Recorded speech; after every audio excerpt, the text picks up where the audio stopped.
The image of Pep Guardiola with his head in his hands contemplating Manchester City's Champions League exit from a seat in the Colin Bell stand is likely to be an enduring one. This, the unwritten caption will say, is what England can do to the world's finest coaching talent. To be strictly accurate, it was not English football's fault that Guardiola lost it so completely at the end of the first half against Liverpool. It was more a combination of Martin Atkinson and the Spanish referee Antonio Mateus.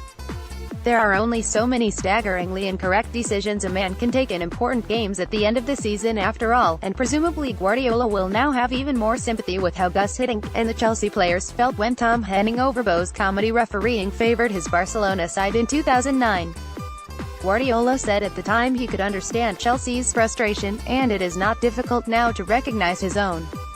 With a modicum of competence from officials, and/or, it must be said, better finishing from Raheem Sterling, City might by now have the league trophy on the sideboard and the satisfaction of at least giving Liverpool a run for their money.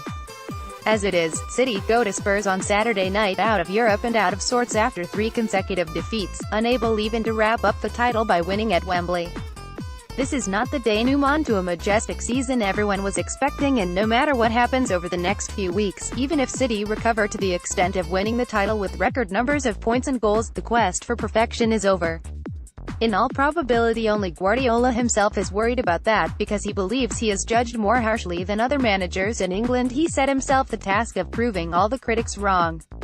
While some of the criticism he is receiving is willfully disproportionate considering what City have achieved in the league, Guardiola is always likely to be haunted by the reflection that the season, and his own behaviour, could have been better. If it is any consolation, he is far from alone in the Premier League in letting standards slip.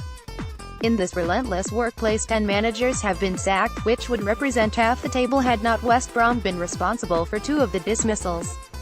Of the managers still at the clubs where they started the season, Jose Mourinho is merely treading water at Manchester United, where many fans were thoroughly disillusioned by the club's meek exit from Europe, and Antonio Conte has been picking fights with Chelsea throughout a disappointing title defense. However bad Guardiola feels at the moment, he at least has one trophy in the bag. Arsene Wenger is in a category of his own in this regard, flatlining as usual with progress in a cup as a side interest, but even allowing Arsenal the benefit of the doubt, there are question marks against the names of managers at the above clubs, plus Leicester, Everton, West Ham, Southampton, Stoke and West Brom. Again, that is almost half the league, and that is being generous to David Wagner and Roy Hodgson, whose teams have not yet pulled clear of relegation worries. The number of Premier League managers who have managed to enhance their reputations this season is small and comprises just Jurgen Klopp, Mauricio Pochettino, Sean Dyche and Rafael Benitez in the top half of the table. Though the Eddie Howe and Chris Hughton have proved capable, as has Javi Gracia since taking over at Watford, and, while Carlos Carvalhal deserves special mention for immediate impact and significant improvement, Swansea know perfectly well from recent experience it is best to judge a manager over the course of a full season.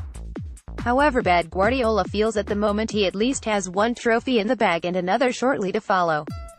His situation is a lot brighter than that of one of his City predecessors, Mark Hughes, who at the moment is struggling to escape responsibility for getting 2 teams relegated in the same season. Or Alan Pardew, who somehow managed to make a grim situation at West Brom even worse. Or even Sam Allardyce at Everton, whose famously thick skin appears to prevent him realising how thin his bond with supporters is becoming. Looking at the table, there could easily be half a dozen fresh managerial appointments before the start of next season.